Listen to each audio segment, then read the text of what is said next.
You in the box, Freaky1Savage. You in the chop in the box. What's Sam, Freaky1Savage? Welcome to the Chop It Up box, man. First of all, tell the people where you from. I'm from a small city called Baton Rouge, Louisiana, not too far out of New Orleans. You know what I'm saying? We're in the southern part of Louisiana. Music-wise, how far do you go back in music? And I go way back with music, you know what I'm saying? I was a music lover ever since a child. You know what I'm saying? I remember, listening to Iceman do his thing on WXOK 1460 AM in Baton Rouge. And my first experience with music, you know what I'm saying, was with Tommy J, a guy out of Glen Oaks. You know, he was a music producer.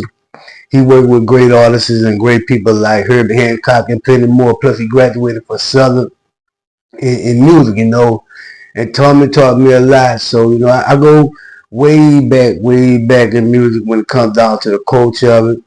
I done got whooped and got in trouble by my grandmother when I used to order the videos on the box. Yo TV raps, you know what I'm saying? Fab Five Freddy, you know what I'm saying?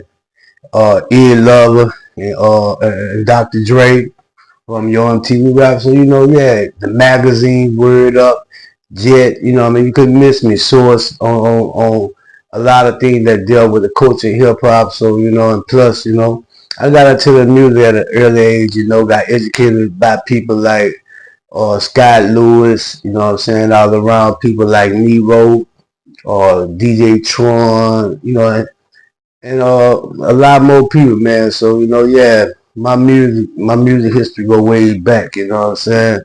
what was your music ties to Handy, and how do you know Lil Handy, and how far you and Lil Handy went The back? Handy that actually grew up across the street from my house. I knew Handy since he was a baby. Me and his older brother Ty, we was always cool ever since childhood, you know what I'm saying? And I was always around the family, and you know what I'm saying? So I got to know a lot of his family, his father, his mother, his sisters, and just everybody, and how me and Handy ended up hooking up on the music.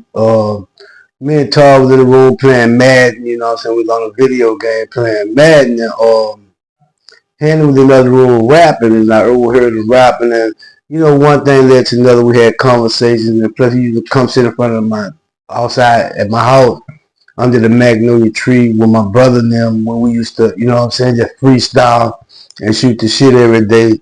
And so for me, when he came to me telling me that,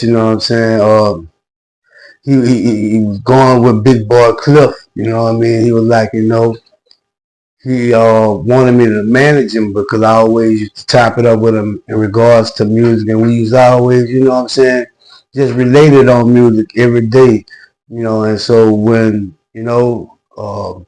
me and him collaborated with Big Boy, it was just a beginning, you know what I'm saying? I remember the first day he actually brought me by Big Boy Cliff House, and, we all, chopped it up, and, the name Grind Time was originally created, you know what I mean? Shout out to Big Boy Cliff. Big Boy had a plan and a vision, and he also had an ear for the music, and also my position with Grind Time Entertainment was I was like a street promoter for Handy or advertiser, marketing. I was doing all that shit. Go out there, talk to the radio station, network, and assist Big Boy and whatever, he needed assistance in, you know what I'm saying? So, yeah, salute Big Boy, you know what I'm saying? Were you Mouse manager too, or what was your affiliation with Mouse back then? Mouse when I first met Mouse, he was still going to battle out. And we were working on the Handy project, which we already had a Handy project called Welcome to Baton Rouge. So when I ended up collaborating with Mouse and Handy was very close. And, he's always be around Handy, so that's how I ended up being introduced to Mouse by Handy. And, we just had a good relationship back there, good bond. I was more like a big brother to him, to him and Handy, because, I used to always give them my old story of where I came from and what I did when I was in the music, and just hearing them and just, doing my part and trying to inspire them to let them know, man, they talent they got, man. You know, take that shit to the next level, and that's what they was doing. They was taking it to the next level. So, but to answer that question, was our mouse manager?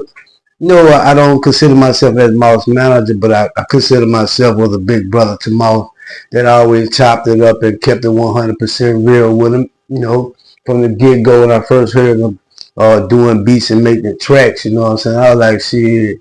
You know, that funky fingers a grind time, which he wasn't actually a signed artist or a producer of Grind Time. He really was a friend of Handy and contributing to helping with the Rap Hustling project, and you know what I'm saying, doing it on the strength of his dog. So and for me, um, the opportunity just even get a chance to network for Mouse, which tragedy. Our deal didn't go through with Chris Stokes out in California due to the fact, Hanley was involved in the car accident, and the rest that happened with that. So I was looking forward though. 'Cause I figured, I was thinking like shit that we gonna make this deal up here in California. Yeah, I probably would have been Mouse manager then. The night that the tragic news broke that Lil Handy was involved in a car accident, where were you and what mind state you was in when you first heard the news? Where was I when I first heard about Hanley being involved in the car accident? I was at home actually asleep when I got the call from Hanley's father. Rest heaven in peace, Mr. Spencer. Mr. Spencer had called me and told me they was at the hospital and that Hanley was involved in the car accident. And it was a serious matter. Him and his friend Cool. I must, also send shots of love and, the deepest sympathy goes, my love and passion goes out to Miss Kathy, which was Cool Mama. He was also a Handy best friend, and Cool was in the car with Handy when they got in the tragic accident. So when I first heard it, Mr. Spencer told me, it was like heartbreaking. It was a numb feeling, and what I'm saying, it was like losing a brother. Even though he wasn't, he didn't pass at the time, but it was just that feeling of concern, worration, and couldn't just was at a disbelief that him and Cool was involved in a car accident. But when I first heard it, what I'm saying, I went to the hospital where the family was and just gave my love and support for both families, Cool and Handy. And, you know, that day right there, something I never forget, I always remember, you know what I'm saying? Because we had just come back from doing a concert in Hammond, which, after the concert in Hammond, we were originally scheduled to go to California and meet up with Chris Stokes the following week after, prior during the concert, because the concert was that weekend. And Tuesday we had booked flight for me, Handy, and Mouse to go to LA to hook up with Chris Stokes and, just do music business up there. And it had to be postponed due to the tragic that happened with Handy being involved in the automobile accident.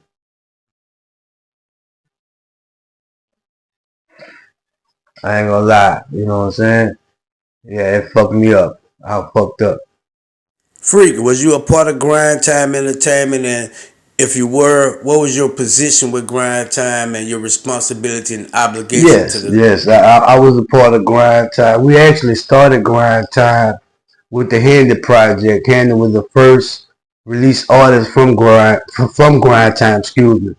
Yeah, I was a part of Grind Time though. To answer that question, yeah, I was a part of Grind Time from the beginning. Not to change the subject, Freaky, but we're gonna go a little further back to like around the 97 and 98 era. You was a part of a rap group called OAK out of Bad. OAK, organized, creative, outlaws and killers. You know what I'm saying? Lower Block Records. You know what I'm saying?